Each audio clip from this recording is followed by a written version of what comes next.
جزاک الحمد للہ رب العالمین، صلاۃ والسلام علی رسول النبی الکریم وعلی آلہ واصحابہ اجمعین۔ الحمد للہ، الحمد للہ الذی ہدانا لہذا وما كنا لنہتدی لولا ان ہدانا اللہ۔ رب اشرح لی صدری ویسر لی امری واحلل عقدۃ من لسانی یفقہوا قولی۔ آمین یا رب العالمین۔ آمین۔ آج ہم نے سورہ توبہ شروع کرنی ہے، اور یہ سورہ، تھوڑے آپ پین قلم لے لیں، شارٹ نوٹ لکھتے جائیں۔ یہ سورہ نازل ہوئی ہے 9 ہجری میں، آخری صورتوں میں سے ہے، اور 129 آیات ہیں اس کی۔ اتنی اہم صورت ہے، اس کے اندر آپ کو وہ چیزیں ملیں گی جو حضور نبی کریم صلی اللہ علیہ وسلم کو اللہ تعالیٰ نے آخری وقت میں عنایت فرمائی۔ لیکن اس صورت کو وہی شخص سمجھ سکتا ہے جس سے سیرت، جیسے میں نے آپ کو بتایا ہے کہ ہمیں جب یہ سمجھ آتی ہے کہ اصل میں تو صلح حدیبیہ جو تھی نا، اس نے ساری، اسی لیے قرآن اس کو کہتا ہے کہ یہ فتح مبین ہے، حالانکہ کوئی جنگ نہیں۔ فتح مبین اس لیے ہے کہ آپ خود دیکھیں، نبی کریم صلی اللہ علیہ وسلم کا ایک دشمن ہمیشہ کے لیے 10 سال کے لیے معاہدہ ہو گیا، سب سے بڑا دشمن قریش مکہ۔ آپ نے یہ معاملہ 6 ہجری میں ہوا ہے، ذی القعدہ 6 ہجری میں، اور حضور نبی کریم صلی اللہ علیہ وسلم نے 7 ہجری میں خیبر کو فتح کر لیا۔ دوسرا دشمن کون تھا؟ یہود، وہ بھی ختم ہو گیا۔ اچھا، پھر ایک، اب اسلام کو جب باہر جانا تھا جزیرت العرب سے، تو 2 بڑی رکاوٹیں تھیں۔ کون کون سی بلا؟ جلدی بتائیں، ڈاکٹر صاحب جلدی بتائیں۔ 2 رکاوٹیں جو تھیں، بڑے غور سے سمجھیے بات کو، جب تک قرآن سمجھ نہیں آئے گا جب تک ہم ان وقت کے حالات نہیں سمجھیں گے۔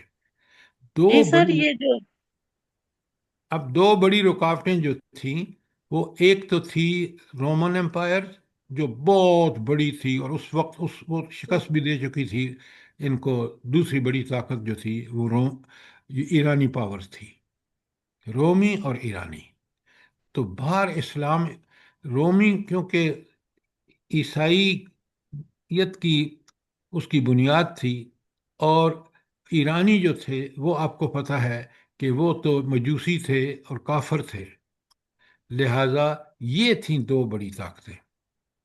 اللہ کے رسول صلی اللہ علیہ وسلم نے، آپ اگر دیکھیں، بڑے غور سے دیکھیں کہ پہلے تو جو آپ صلی اللہ علیہ وسلم نے موتا میں بھیجا نا، 30,000 کا لشکر، کس کی سربراہی میں؟ حضرت سر تین زید۔ تین سپہ سالار تھے۔ 3,000 حضرت زید بن حارثہ کی سربراہی میں۔ آپ صلی اللہ علیہ وسلم نے ان کو بتا دیا کہ اگر زید بن حارثہ شہید ہو جائیں تو جعفر، اور جعفر رضی اللہ تعالیٰ عنہ شہید ہو جائیں تو عبداللہ بن رواح۔ اب یہ جب وہاں پہنچا، یہ غزوہ موتا کے سبب کیا تھا؟ جلدی بتائیں۔ سر سفیر کا قتل کر دیا تھا ان کو۔ ڈاکٹر صاحبہ آپ کو سفیر کا نام بتانا چاہیے۔ حارث بن عمر۔ نہیں، عمیر بن حارث۔ اس کا قتل جو تھا، وہ نبی صلی اللہ علیہ وسلم کا لیٹر لے کے گیا تھا، آگے جو رومی کو پہنچانا تھا، لیکن جو گورنر تھا غسان، اس نے اس کو قتل کر دیا۔ اب یہ بڑا جرم تھا، پہلے بھی اور آج بھی۔ آپ کو پتہ ہے نا، جو لاہور میں جس نے قتل کیا، کیا نام تھا اس کا؟ اس کو، ریمنڈ ڈیوس۔ ہاں، ریمنڈ ڈیوس چھوٹا ہی اس بنیاد پر ہے کہ اس امریکہ نے کہا کہ یہ تو ہمارا، اس کا عملہ ہے، عملے کا بندہ ہے، تو حکومت نے اس کو چھوڑ دیا۔ اتنے دباؤ میں آیا کہ جھوٹ سچ کچھ دے دلا کے اور اس کو پارے کر دیا۔ تو آج بھی آپ دیکھ لیں کہ کس قدر اہمیت ہے کسی کے قاصد ہونے کی، کسی کا کانسولیٹ سے کا امپلائی ہونے کی، کیونکہ اس ملک جس میں وہ کانسولیٹ ہے اس کا ذمہ داری ہے۔ تو اس بخت نے گورنر، جو رومی گورنر تھا، اس نے تو حارث، عمیر بن حارث کو شہید کر دیا۔ نبی کریم صلی اللہ علیہ وسلم نے 300 کا لشکر بھیجا، 3000 کا لشکر بھیجا، اور ان کو ہدایت بھی کر دی۔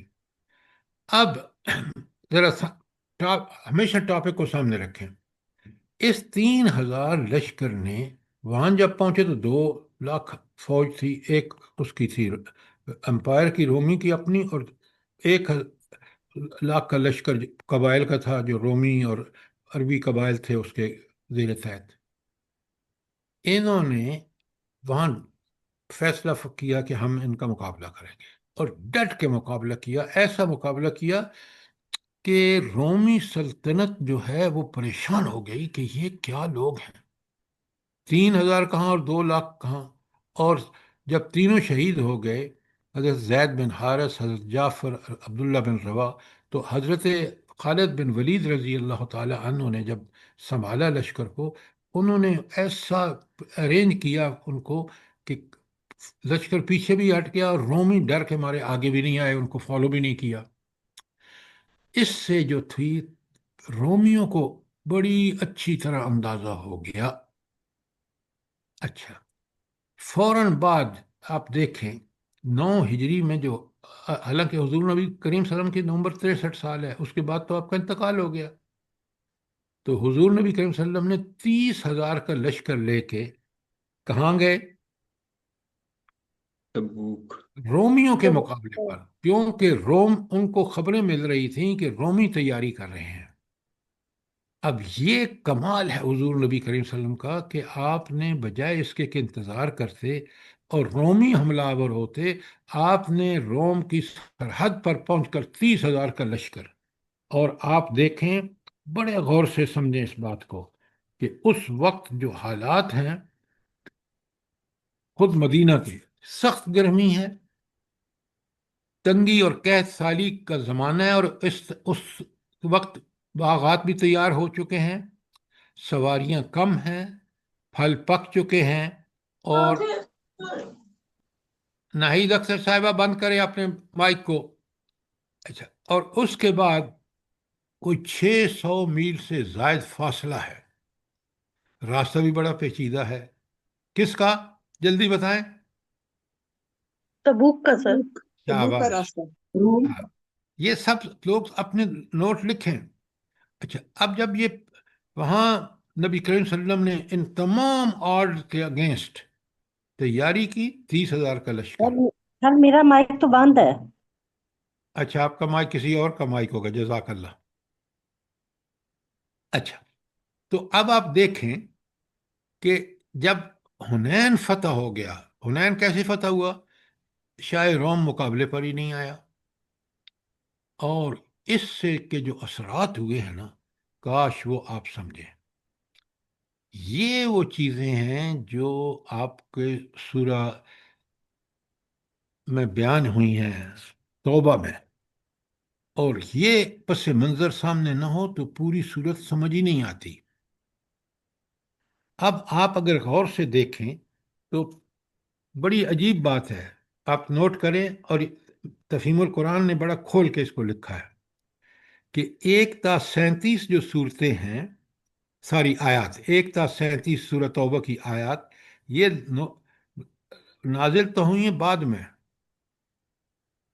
غزوہ اس کے حنین کے ساری، ہاں، یہ ذیقعدہ 9 ہجری کے لگ بھگ نازل ہوئی ہیں، اور یہ اس کے بعد نازل ہوئی ہیں جب نبی کریم صلی اللہ علیہ وسلم کو حج کا امیر بنا کے ابوبکر صدیق کو بھیجا، تو اس کے بعد نازل ہوئی، تو فوراً آپ نے حضرت علی کو بھیجا۔ اچھا، اور وہ اعلان کریں، تاکہ اس کی وجہ یہ ہے کہ حج وہ موقع تھا جہاں سور قبائل کے لوگ بزنس کے لیے ادھر میلہ ٹھیلا ہوتا تھا، آئے ہوئے تھے، تاکہ یہ میسج ہر ایک کو پہنچ جائے۔ وہ میں آپ کے سامنے رکھوں گا جب پڑھاؤں گا آپ کو سورہ توبہ، بالکل شروع میں آیات اس کے بعد نازل ہوئی ہیں، لیکن رکھی گئی ہیں پہلے۔ کیوں؟ وہ ترتیب اس طرح ہے کہ پورا مفہوم سورت کا بالکل کلیئر ہو جاتا ہے۔ تو 1 تا 37 میں جو اصل بات ہے وہ کہ وہ سورت تبوک، جنگ تبوک یا غزوہ تبوک کے بعد نازل ہوئی ہیں، لیکن وہ ہیں پہلے، اور ان کا جو بنیادی مضمون ہے وہ یہ ہے کہ اللہ تعالیٰ چاہتے تھے کہ یہ، اور حضور نبی کریم صلی اللہ علیہ وسلم کیونکہ برذریعہ وحی ہے، کہ یہ پیغام ساروں مشرکوں کو پہنچ جائے. تو یہ مشرکین کے بارے میں ہے. انشاءاللہ کل یا آج بھی اگر موقع لگا تو شروع کریں گے کہ 1 تا 37 آیات مشرکین کے بارے میں ہیں کہ ان کا فیوچر اب کیا ہے اس سلطنت میں جو اسلامی سلطنت ہے، جس کے سربراہ حضور نبی کریم صلی اللہ علیہ وآلہ وسلم ہے. ایک تو یہ چیز ہے اس میں، اور دوسری چیز یہ ہے کہ اللہ کے رسول صلی اللہ علیہ وسلم نے اس کا باقاعدہ اعلان کرنے کے لیے حضرت علی کو دوبارہ پیچھے سے بھیجا، تاکہ پوری طرح زوردار اعلان ہو اور سب لوگوں کو پہنچ جائے. یہ تو ہے مضمون 1 تا 37 جو مشرکین کے بارے میں. اس کے بعد 38 تا 72 اس میں کیا مضمون ہے، بڑے غور سے دیکھیں. اب یہ اہل ایمان کو جہاد پر ابھارا گیا ہے. کیوں؟ کہ اب ہمیشہ قرآن دیکھیں، جو ہی مدینے میں نبی کریم صلی اللہ علیہ وسلم آیا نا تو آپ کو اجازت قتال فی سبیل اللہ کی دے دی گئی.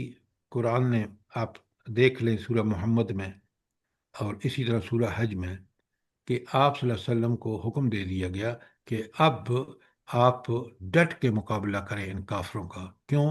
مقصد یہ تھا کہ اسلام کا مرکز جو ہے مکہ، اس کو جب تک فتح نہیں کیا جائے گا اسلام کی دھاک نہیں بیٹھے گی.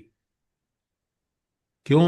وہاں قریش کا قبضہ تھا، قریش اس سے بڑے ناجائز فائدے اٹھا رہے تھے. مثلا جب کیونکہ وہ اس کے متولی تھے، لہذا جب بھی وہ سفر کرتے تھے تو اس زمانے میں جب مشکلات سفری اور پھر ڈاکے چوریاں پتہ نہیں کیا کیا ہوتا تھا، اس میں ان کو اس لیے محفوظ رہتے تھے کہ وہ کہتے تھے کہ ہم تو کعبۃ اللہ کے متولی ہیں.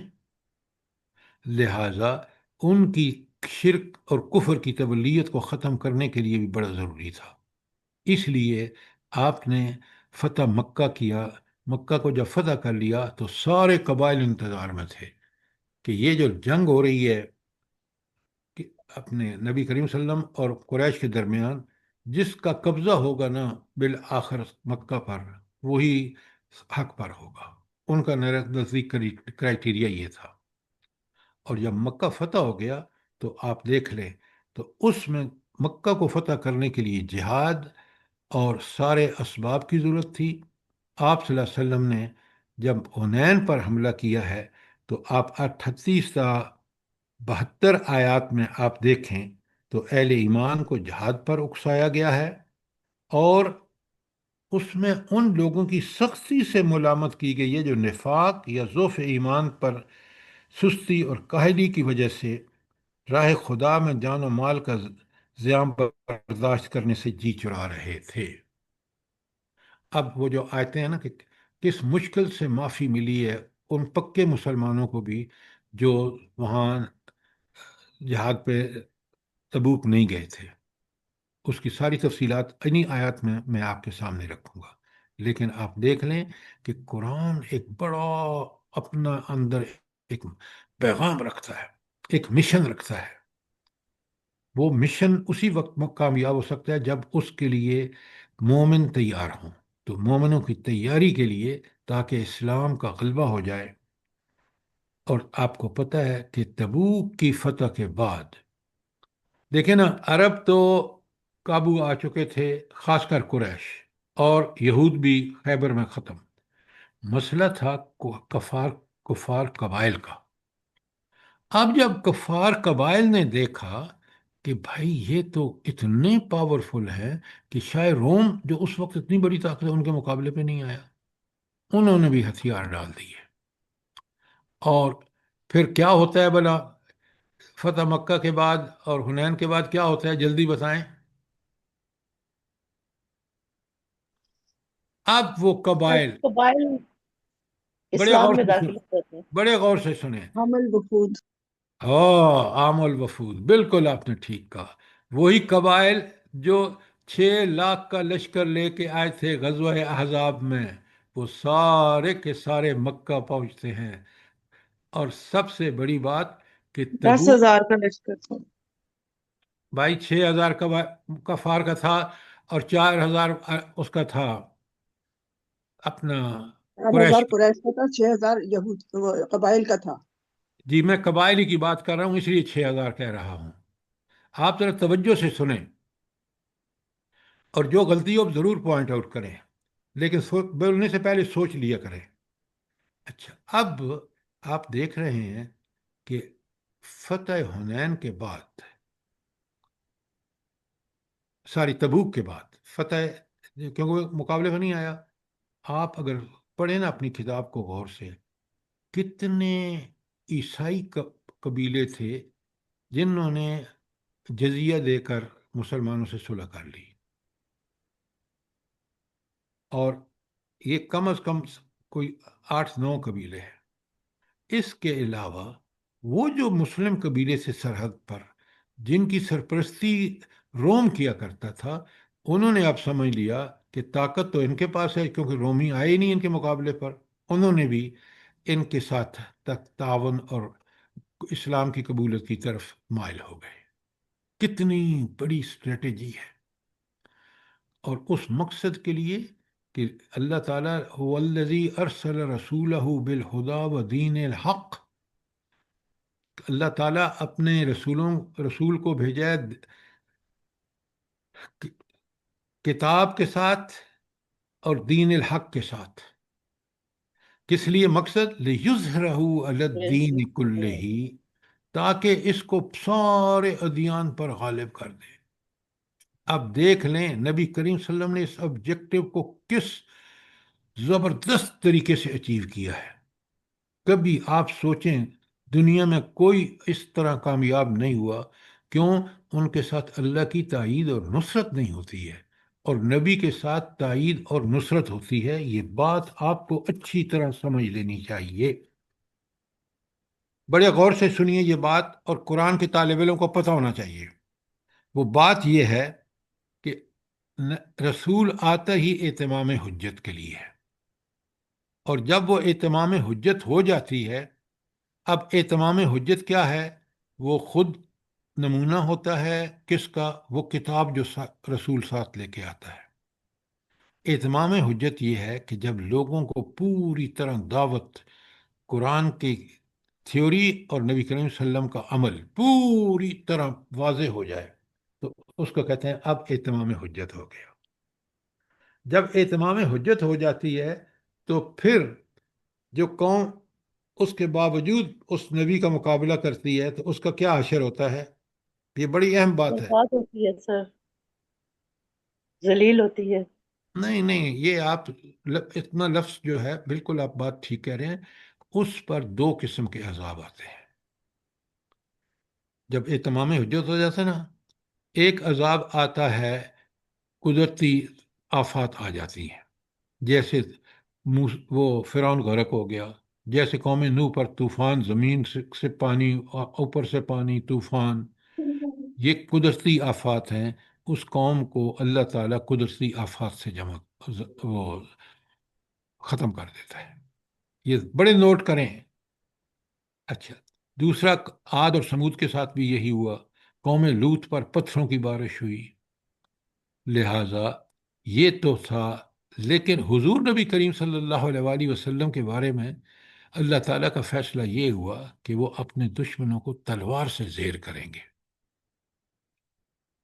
تو 2 قسم کے، ایک ہے قدرت، اللہ تعالیٰ غیب سے بندوبست کرتا ہے، جیسے یہ آپ کا مضمون بیان ہو چکے ہیں اور آپ کو بار بار میں بتا چکا ہوں، آپ پڑھیں ساری قوموں کے واقعات، سورہ ہود آراف میں نمبر 7 پر، سورہ ہود میں نمبر 11 پر، اور سورہ اس میں شعراء میں 26 نمبر پر قرآن میں۔ جی سر۔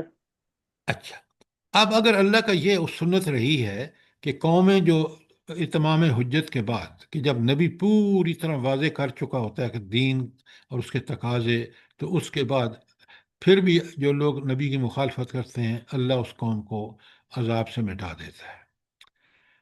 تو آپ مجھے یہ بتائیں کہ حضور نبی کریم صلی اللہ علیہ وآلہ وسلم کی جو اس وقت موجودہ قوم ہے، اپنے آپ کو مسلمان کہتی ہے، اس میں تو وہ ساری برائیاں موجود ہیں جو ان سابقہ قوموں میں تھی، ساری. آپ مجھے بتائیں کون سی نہیں ہے. تو آپ مجھے بتائیں یہ قوم پر اس طرح کا عذاب کیوں نہیں آتا جس طرح پہلی قوموں پر آیا ہے؟ سر یہ حضور سر پاک جی صلی نبی اللہ کریم نبی صلی اللہ پاک علیہ نے وسلم دعا کی کی دعا تھی. علیہ وسلم۔ ہاں بالکل آپ نے ٹھیک کہا، اور اس کو سمجھیں. لیکن یہ دعا ایسی نہیں ہے کہ ایک اس طرح کا عذاب نہیں آئے گا کہ پوری کی پوری قوم ملیا میٹ ہو جائے، لیکن اس قوم کو اللہ کے مختلف طریقوں سے ان کے اندر عذاب کی کیفیت رہے گی. جیسے آج آپ دیکھ رہے ہیں مسلمان کے اتنے دست و گریباں ہیں. جی آج آپ دیکھ رہے ہیں کہ حکمران کس طرح اپنی پاور سے چمٹے رہنے کے لیے کیا کیا قانون سازیاں کر رہے ہیں، خاص کر اس ملک میں جس ملک میں قرآن و سنت کے برابر، قرآن و سنت کے مقابلے میں کوئی قانون بنانا قانوناً منع ہے، آئین میں منع ہے. تو آج ہمارے اوپر آپ دیکھ لیں یہ ایسے لوگ مسلط جو برسر اقتدار بھی رہنا چاہتے ہیں اور اپنے تحفظ بھی چاہتے ہیں کہ ان کی بدماشیوں اور بے قاعدگیوں اور ظلم اور ناانصافیوں اور لوٹ مار کی کوئی پرسش بھی نہ کر سکے. یہ آپ نوٹ فرما رہے ہیں. سورہ توبہ پڑھ کے آپ کو بالکل سمجھ آئے گا. اچھا، یہ تو میں نے آپ کے سامنے صورتحال رکھی ہے کہ یہ 3 گروپس میں صورت نازل ہوئی ہے، 129 آیات، جس میں نے آپ کو بتا دیا ہے کہ اس میں جو پہلی لکھ لیں کہ 137 آیت مشرکین کے بارے میں ہے اور یہ بعد میں نازل ہوئی ہیں. اچھا، یعنی جنگ تبوک کے بعد. دوسری ہے 38 تا 72، جس میں ایک نمبر 1 اہل ایمان کو جہاد و قتال پہ ابھارا گیا ہے، اور نمبر 2 جن لوگوں نے اس میں ذوف دکھایا یا نفاق، ان کے بارے میں بڑی سخت آیات ہے. تو یہ یقیناً جنگ تبوک کے بعد ہی نازل ہوئی ہے. اور آخری جو 37 تا 129 ہے، تیسری تقریر کا حصہ جو ہے، یہ غزوہ تبوک سے واپسی پر نازل ہوئی ہے، اور اس میں متعدد ایسے ٹکڑے ہیں کہ جو اشارہ کرتے ہیں کہ، اور اس میں جو مضمون بیان ہوا ہے وہ ہے کہ غزوہ تبوک پر منافقین نے کیا حرکتیں کی ہیں. بڑی آیات ہیں اس پر. قرآن سورت توبہ میں انشاءاللہ آپ کے سامنے کھولوں گا تو آپ حیران رہ جائیں گے کہ منافقین سر کی جی حرکات. اور اب یہاں ایک اور بڑا نقطہ ہے، بہت بڑا سر جی نقطہ. ایک سوال ہے جی انہی آیات کے بارے میں. سر جی آپ نے کہا کہ 1 تا 37، اس میں آیت نمبر 23 اور 24 تو مسلمانوں کے لیے بھی ہے نا سر جی، کہ وہ جو اپنے ماں باپ اور اپنے جائیدادوں، اپنی ہر چیز سے اگر اللہ اور رسول اور جہاد سے بہتر سمجھتے ہیں تو پھر اللہ نے وارننگ دی ہے وہاں پر سورہ توبہ اصل میں. میں ایک بات تو میں عبداللہ یاد رکھیں، جب ہم سمرائز کرتے ہیں، دیکھیں نا میں نے آپ کے سامنے 1 تا 37 کا مضمون رکھا ہے. بالکل آپ ٹھیک کہہ رہی ہیں کہ بیچ میں وہ بھی آیات ہیں جو وارننگ ہے منافقین کے لیے، لیکن ہم نے مجموعی طور پہ دیکھنا ہے کہ مجموعی طور پر مضمون کیا ہے. یہ ساری چیزیں ہم ڈسکس کریں گے ڈیٹیل میں جب ہم سورت کا مطالعہ کریں گے. بات سمجھ آئیے آپ کو کہ نہیں؟ جی جی جی سر، جزاک اللہ خیر. اچھا، تو انشاءاللہ میں کھولوں گا اس وقت.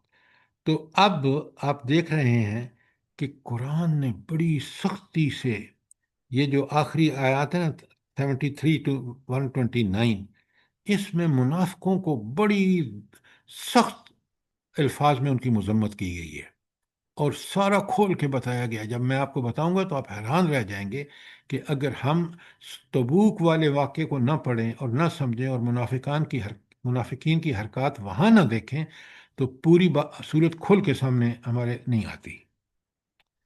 تو یہ تھا اس کا صورت کا نظم اور صورت کے واقعات اور صورت کا پس منظر یا پیش سر منظر۔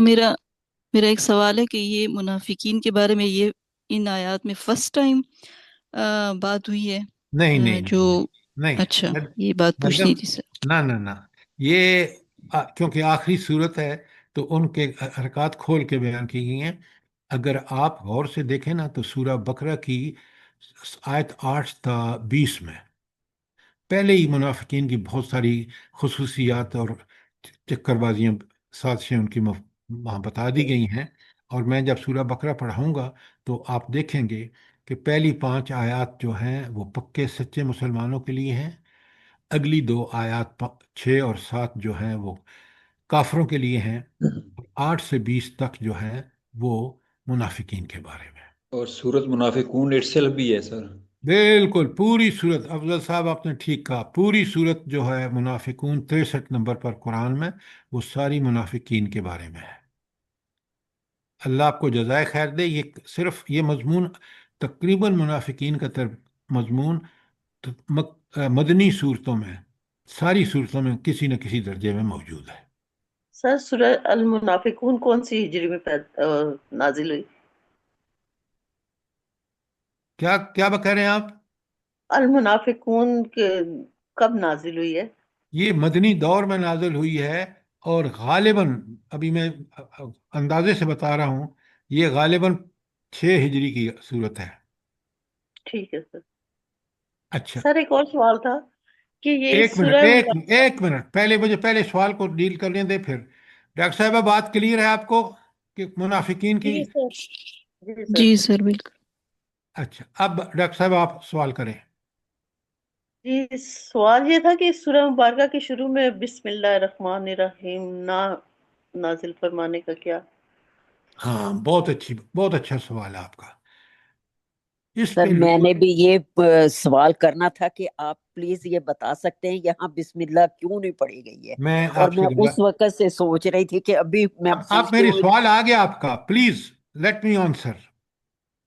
اچھا، اب اس میں نہ لکھنے کی وجہ آپ کو بہت ساری وجوہات ملیں گی، لیکن کمال کی بات جو ہے وہ اس حوالے سے امام راضی نے کی ہے، اور امام راضی یہ کہتے ہیں کہ نبی صلی اللہ علیہ وسلم نے خود اس کے آغاز میں بسم اللہ نہیں لکھوائی تھی، اس لیے صحابہ کرام نے بھی نہیں لکھی، اور بعد کے لوگوں نے بھی اسی کی پیروی کرتے رہے۔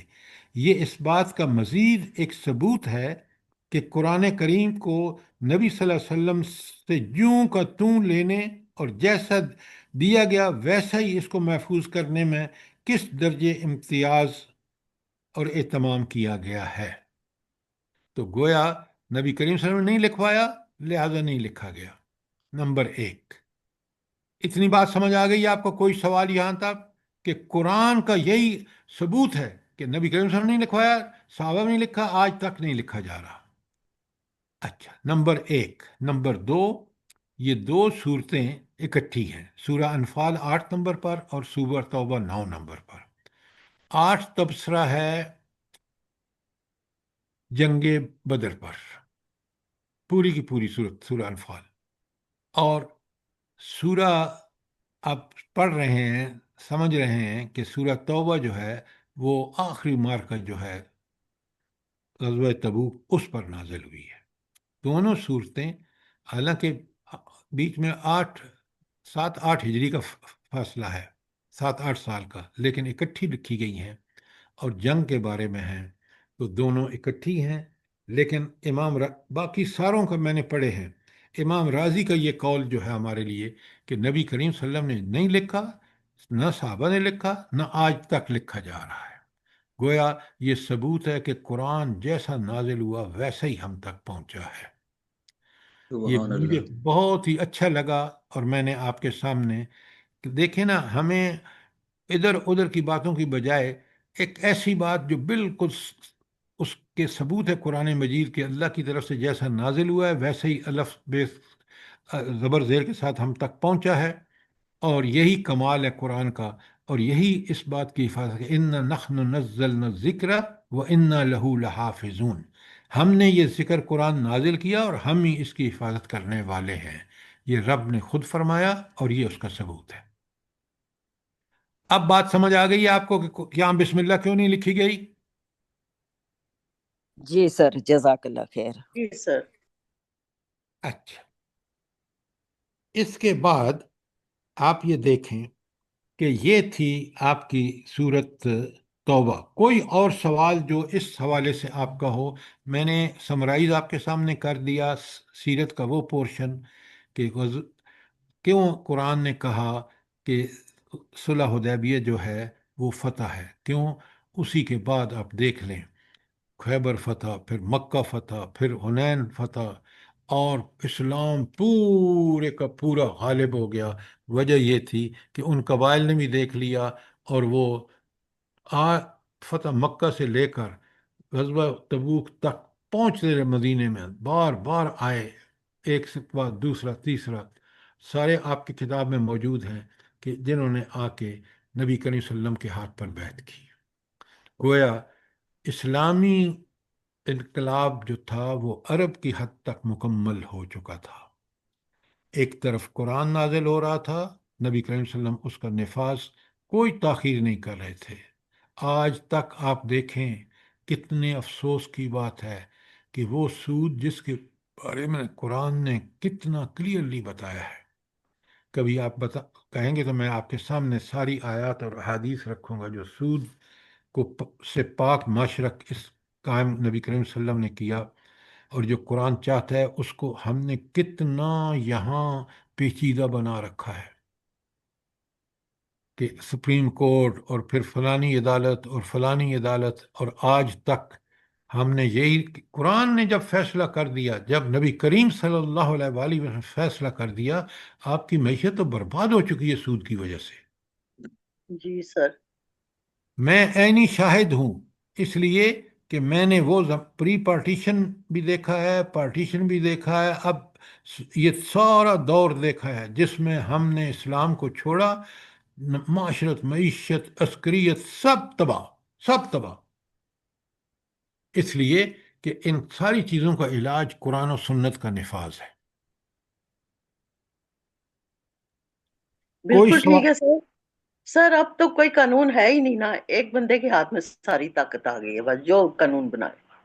اللہ تعالی ہمیں محفوظ رکھے، دعا کریں اور ہم کوشش کریں کہ لوگوں کو بتائیں کہ قرآن و سنت ہی ہمارے مسائل کا حل ہے، اور اس کا ایک ہی طریقہ ہے کہ ہم اجتماعی توبہ کر کے اور اللہ سے معافیاں مانگیں کہ ہم نے جو غلطیاں کی ہیں اس سے اے اللہ ہمیں بچا دے، معاف کر دے، اور آئندہ ہم پورا تہیہ کر لیں کہ ہم نے اسی دین کے انہی چیزوں پر، انہی احکامات پر عمل کرنا ہے جو قرآن و سنت میں ہے۔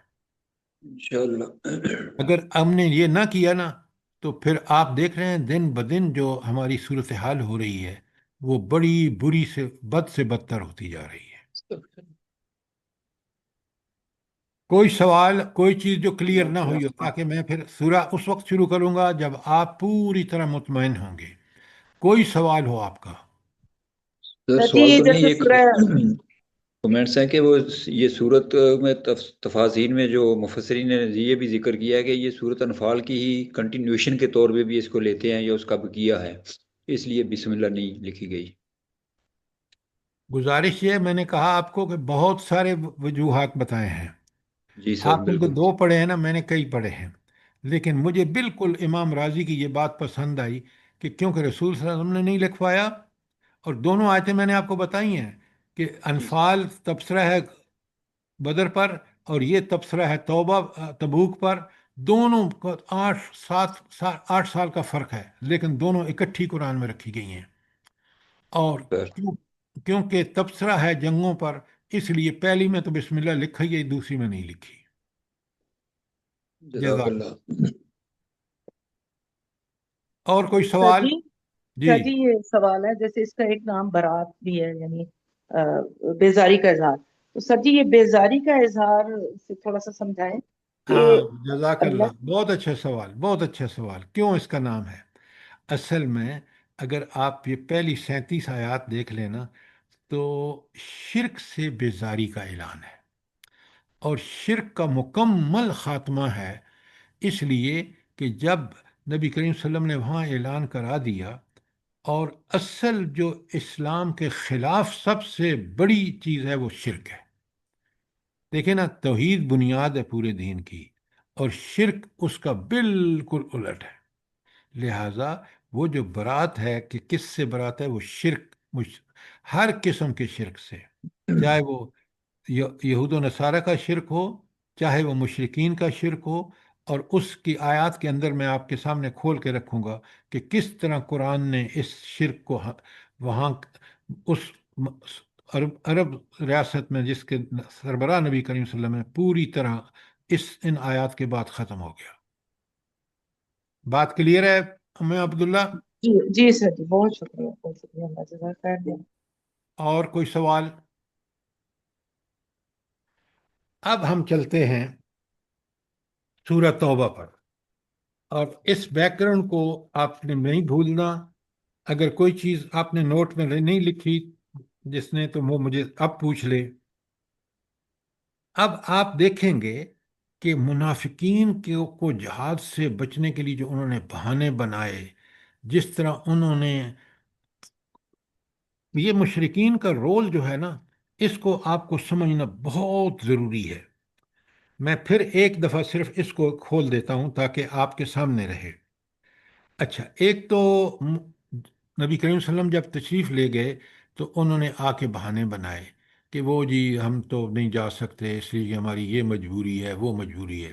اور ایک صاحب نے تو یہ کہا کہ وہاں کی عورتیں بڑی خوبصورت ہیں اور میں فتنے میں پڑ جاؤں گا، اس لیے مجھے اجازت دے دی جائے۔ نبی کریم صلی اللہ علیہ وسلم نے سب کو اجازت دے دی جو بہانے جو بنا رہے تھے، لیکن نبی کریم صلی اللہ علیہ وسلم کو اللہ تعالیٰ نے گرفت کی ہے کہ آپ نے کہا کہ لما ذن تھا، آپ نے کیوں اجازت دی ہے ان کو، جب تک کہ وہ کلیئر نہ ہو جاتا کہ یہ جھوٹے اور سچے کون ہیں۔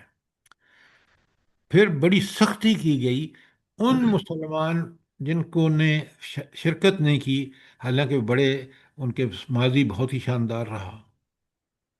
اب یہ سب چیزیں آپ کو دیکھنے کے بعد پتہ چلے گا کہ قرآن نے ہمیں ان منافقین اور ان کمزور دل کے لوگ جو جہاد سے کسی طرح سے بچ گئے، ان کے بارے میں جو سخت رویہ ہے وہ بالکل واضح ہے کہ مومن کو بالکل صحیح العقیدہ اور صحیح العمل ہونا چاہیے۔ جب نبی کریم صلی اللہ علیہ وآلہ وسلم غزوے پہ گئے ہیں تو آپ کے پیچھے رہنے کا کوئی جواز ہی نہیں ہے۔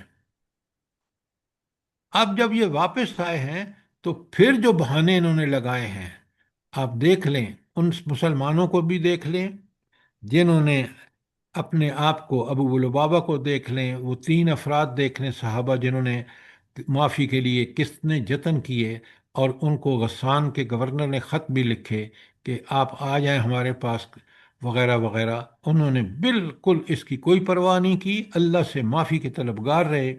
بالآخر اللہ نے معافی دے دی، لیکن ہمیں یہ صاف بتا دیا کہ ایسا عمل جو ضعف ایمانی کا سبب ہو کہ نبی صلی اللہ علیہ وآلہ وسلم جا رہے ہیں اور آپ کسی نہ کسی وجہ سے رک رہے ہیں، تو یہ وجہ بالکل نہیں قابل قبول جب آپ کے پاس سارے ذرائع وسائل موجود ہیں۔ اور جو مشرکین ہیں ان کا ایک بڑا، جو منافقین ہیں ان کا ایک بہت بڑا آپ کو اچھی طرح سمجھنا چاہیے۔ دیکھیں، یہ منافقین جو مدینے میں تھے نا، اب عبداللہ بن ابی اور اس کی سارے جو منافقین تھے، نمبر 1 وہ یہ سمجھ رہے کہ ابھی آئیں گے مشرکین مکہ اور ان کو ملیا میٹ کر کے چلے جائیں گے۔ وہ تو ان کی ساری امیدیں خاک میں مل گئیں جب 10,000 کا لشکر، اس کو چھوڑ دیں بدر اور احد کو، جب 10,000 کا لشکر مدینہ پہ لا کے انہوں نے کھڑا کر دیا قریش نے اور یہود نے، اور کبال کا 6,000 اور مشرکین مکہ کا 4,000، ان کو لگ پتہ گیا کہ اس نبی کا مقابلہ نہیں کیا جا سکتا۔ وجہ یاد رکھیں ہمیشہ کہ رسول کے ساتھ اللہ تعالیٰ کی مدد ہوتی ہے۔ اور میں نے ابھی آپ کو بتایا کہ کیونکہ اگر اتمام حجت کے بعد کہ پورا دین کھول کے نبی نے بیان کر دیا، عمل کر، اس کے باوجود جو مخالفت کرتے ہیں آپ کو بتا دیا کہ آپ دیکھ لیں، فرعون کو دیکھ لیں، حامان کو دیکھ لیں، قارون کو دیکھ لیں، پھر آپ اس کے بعد قوم عاد، قوم سمود، قوم نوح کو دیکھ لیں، وغیرہ وغیرہ۔ یہ قرآن میں صاف بتایا گیا کہ کس طرح اللہ تعالیٰ نے ان پر عذاب بھیجا اور کس طرح ان کو ملیا میٹ کر کے رکھ دیا۔ اسی طرح نبی کریم صلی اللہ علیہ وسلم کے بارے میں یاد رکھنا، یہ سنت ہے کہ تلوار سے، آپ دیکھیں فتح مکہ ہوا، سارے کے سارے، پہلے تو ان کے بہت بڑے بڑے سردار مارے گئے جنگ بدر میں، پھر ان پر تلوار سے جب نبی کریم صلی اللہ علیہ وسلم نے غزوہ صلح حدیبیہ ہوا، جس میں انہوں نے نبی کریم صلی اللہ علیہ وسلم کے ساتھ معاہدہ کیا، تو اللہ تعالیٰ نے فرمایا کہ فتح مبین ہے، اور آپ دیکھ لیں واقعتاً فتح مبین تھی، کیونکہ بڑی آسانی سے 8 ہجری میں نبی کریم صلی اللہ علیہ وسلم نے بغیر بہت بڑے بلڈ شیڈ کے فتح کر لیا مکہ کو۔ لہٰذا یہ وہ منافقین تھے جو پرواہ سمجھ رہے تھے کہ بس آئیں گے ابھی تو مٹا دیں گے، قریش مکہ ان کو ختم کر دیں گے۔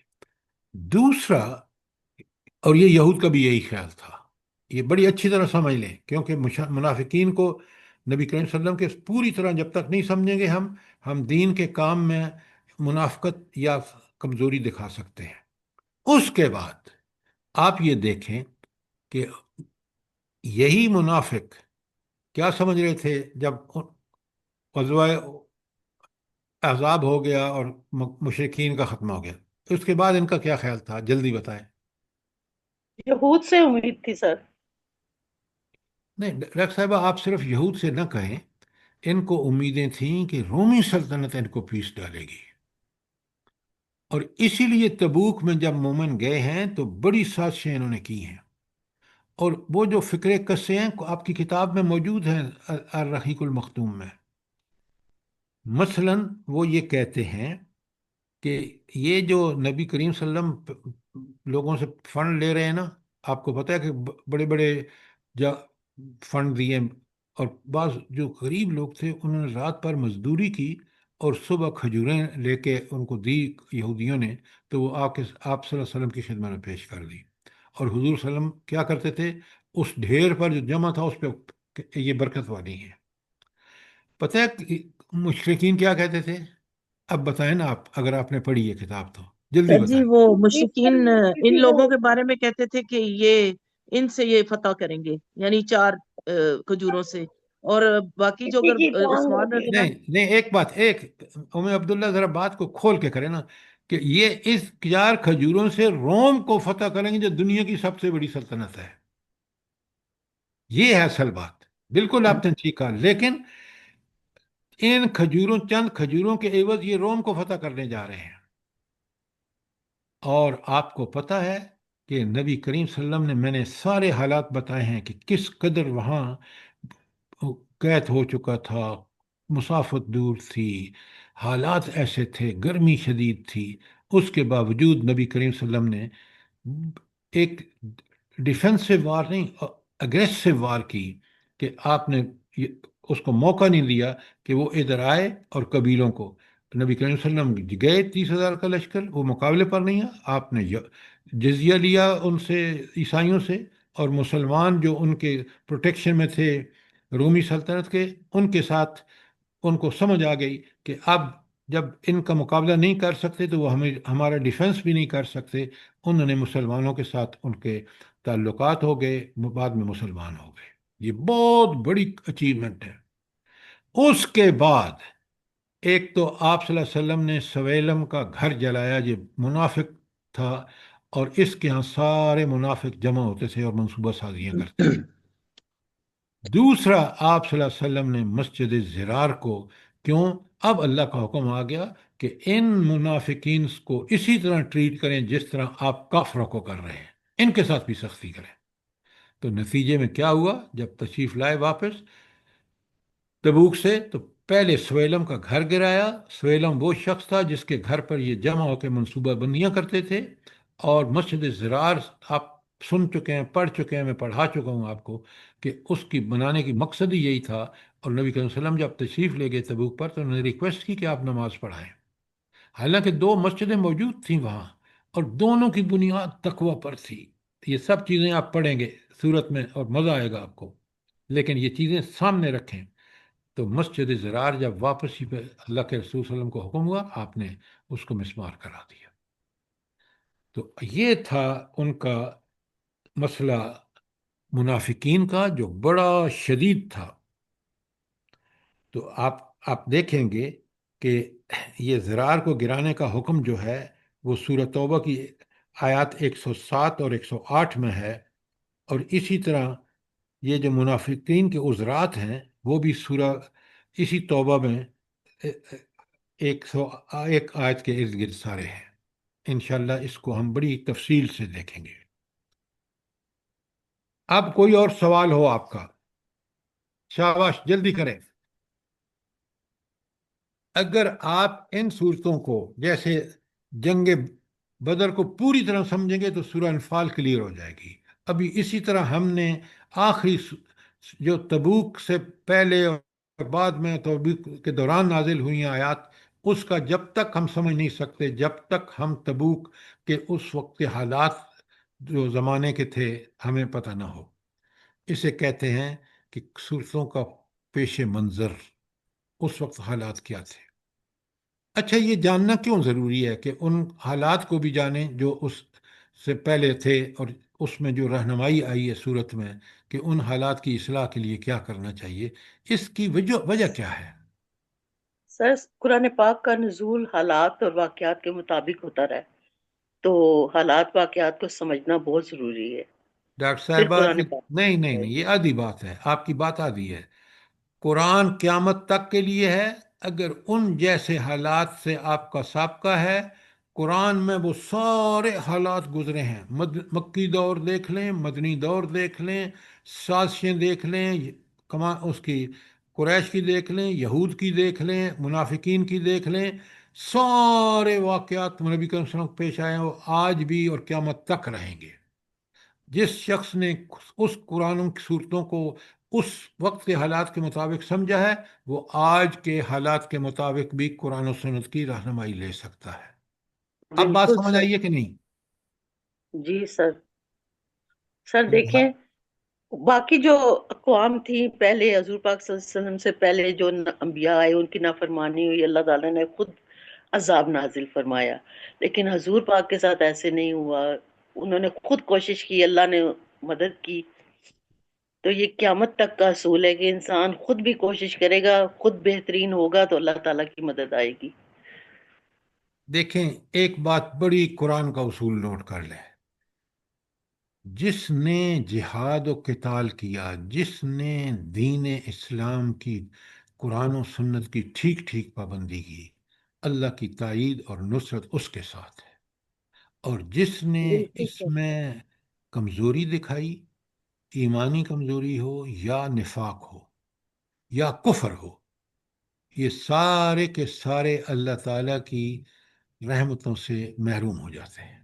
یہ بالکل اصول قرآن کا سمجھ لیں۔ آج مسلمان امت بالکل محروم ہے اللہ تعالیٰ کی تائید اور نصرت سے۔ اس کی وجہ یہ ہے کہ ہم قرآن و سنت کے واضح اصولوں کی خلاف ورزی کر رہے ہیں۔ بالکل سر۔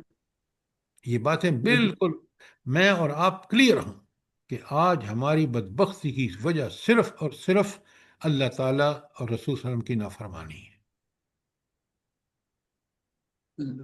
استغفر۔ اور کوئی سوال نہیں ہے تو میں سورت شروع کروں، تاکہ سورت کا پس منظر میں نے بیان کرنے میں وقت اس لیے لیا ہے تاکہ آپ پوری طرح سمجھ لیں کہ کسی سورت کو سمجھنے کے لیے ہمیں کیا کرنا ہوگا۔ بات کلیئر ہے؟ جی سر، الحمدللہ، شروع کریں سر۔ الحمدللہ سر۔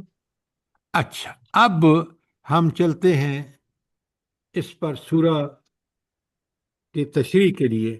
بسم اللہ الرحمن الرحیم۔ میں نے آپ کو بتا دیا کہ 1 تا 37 صورتیں مشرکین کے بارے میں اس وقت اور قیامت تک کے لیے، پھر آیت 38 تا 1 تا 37 وہ ہیں، اور 38 تا 72 جو ہیں وہ جنگ تبوک کے دوران یا اس سے کچھ پہلے نازل ہوئی ہیں، جس میں اہل ایمان کو جہاد پر ابھارا گیا ہے، اور جن میں نفاق اور ضعف ایمان یا سستی اور کاہلی تھی ان کو سخت ان کے ساتھ معاملہ کیا گیا ہے۔ اور آخری جو آیات ہیں 73 تا 129 وہ واپسی پر نازل ہوئیں، اور اس میں منافقین کی حرکات جن پر میں نے بڑی اچھی طرح بحث آپ کے سامنے کی ہے، غزوہ تبوک سے پیچھے رہ جانے والے پر زجر توبیخ وہ بھی ہم نے دیکھ لی ہے، اور ان صادق الایمان لوگوں پر ملامت کے ساتھ معافی کا اعلان۔ ملامت کے ساتھ ایسے معافی نہیں دی گئی، آپ دیکھیں اس کو پڑھیں ذرا، اب ہم پڑھیں گے۔ اور جو اپنے ایمان میں سچے تھے مگر جہاد فی سبیل اللہ میں حصہ لینے سے باز رہے، ان کے ساتھ اللہ نے معافی بڑی مشکل سے قبول کی ہے ان کی۔ اچھا، اب ہم چلتے ہیں، دیکھیں بسم اللہ الرحمن الرحیم۔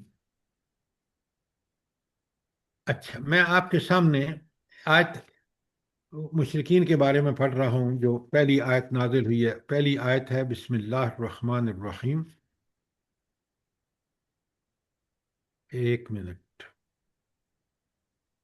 جی، اچھا، پہلی آیت ہے، میں آپ کے سامنے پڑھ رہا ہوں، بڑے غور سے سنیے، بسم اللہ الرحمن الرحیم۔ براتم من سر جی اس میں اللہ، بسم اللہ تو پڑھنی نہیں ہے نا، سورہ توبہ میں بسم سوری، اللہ تو جزاک اللہ، جزاک اللہ، جزاک اللہ، بہت شکریہ۔ براتم من اللہ ورسولہ الی الذین عاہدتم من المشرکین، اعلان برات ہے اللہ اور اس کے رسول کی طرف سے ان مشرکین کو جن سے تم نے معاہدے کیے تھے۔ یعنی اب دیکھیں نا، تبوک کی فتح کے بعد اب اسلام بالکل ٹوٹل کنٹرول ہے اللہ کے رسول صلی اللہ علیہ وسلم اور ان کے لشکروں کا، کوئی مقابلے پہ نہیں آ سکتا۔ کیوں؟ آپ نے تو رومی سلطنت جو اس وقت کی سب سے بڑی سلطنت، اس کے 30,000 کا لشکر لے کے گئے، وہ مقابلے پر نہیں آیا۔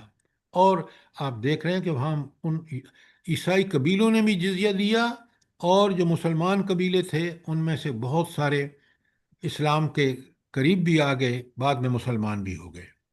تو مشرکین جو تھے، اب دیکھیں نا، اسلام اسی وقت کامیاب ہو سکتا ہے جب شرک اور نفاق اس معاشرے سے ختم کیا جائے، یہ بات اچھی طرح نوٹ۔ اور شرک بڑا واضح ہوتا ہے، بڑی اچھی طرح سمجھیں بات کو، اس لیے کہ یا تو شرک فی ذات ہوگا کہ اللہ کی ذات میں شرک ہوگا، جیسے وہ کر رہے ہیں عیسائی اور یہودیوں کا ایک جو قبیلہ ہے وہ کہتا ہے کہ حضرت عزیر اللہ کے بیٹے ہیں، یہ شرک فی ذات ہے۔ شرک فی صفات، آج یہ اللہ کی جو صفات ہیں، علم، حکمت، اقتدار اور اختیار اور دعائیں سننا، سمیع اور بصیر، ساری جو صفات ہیں، اگر ان میں سے کوئی ایک صفت کسی ایک انسان میں، حتیٰ کہ نبی کو بھی آپ سمجھتے ہیں کہ وہ سمیع اور بصیر ہے، تو یہ بات آپ کی بالکل غلط ہے۔ آپ دیکھیں، بڑی ابھی مجھے یاد آ گیا، غزوہ تبوک میں ایک نبی کریم صلی اللہ علیہ وسلم کی اونٹنی گم ہو گئی، تو پتہ ہے منافقین نے کیا کہا؟ بڑے غور سے سنیں، منافقین نے کہا یہ صاحب آسمانوں کی تو خبریں دیتے ہیں، ان کی اپنی اونٹنی کہاں ہے یہ ان کو پتہ نہیں، نوٹ فرمائیں ذرا۔ اور نبی کریم صلی اللہ علیہ وسلم نے کیا فرمایا؟ اللہ اکبر، اللہ اکبر، فرمایا میں تو علم غیب نہیں جانتا، میں تو وہی باتیں بتاتا ہوں جو بذریعہ وہی اللہ مجھے بتاتے ہیں۔ لہٰذا یہ مشرکین کے سے برات کا مطلب یہ ہے پہلی آیت میں کہ اب آئندہ غزوہ تبوک کے بعد مشرکین سے کوئی معاہدے جو ہیں، اللہ تعالیٰ کہہ رہے ہیں کہ آپ ان کا اعلان کر دیجئے برات کا، اور اس کے بعد آپ صلی اللہ علیہ وسلم نے، قرآن کہتا ہے فَسِیحُوا فِی الْأَرْضِ أَرْبَعَةَ